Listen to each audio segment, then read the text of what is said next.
आज आपल्या आनंद ऋषीजी नेत्रालय हॉस्पिटल अहमदनगर येथून बीड इथून परवा दिवशी पाठवलेल्या राहीबाई निवृत्ती शेजूळ राहणार माजलगाव ह्यांचं ऑपरेशन होऊन ह्या आजी परत आता बीडला आलेल्या आहेत।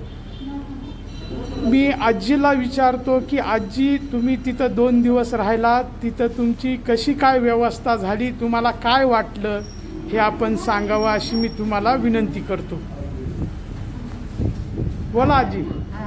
चांगली अवस्था झाली। गेल्या गेल्या हे केलं, असं ते चलविलं, मग ओरल्या मधल्यावर दुसऱ्या मधल्यावर नेलं, तिथं मग चहा पाणी झालं, हे ना चहा झाला, जेवण झालं सांच्याला, पुन्हा दुसरं जी नाश्ता झाला, पुन्हा तपासण्या झाल्या, तिसऱ्या मधल्यावर ऑपरेशन झाले।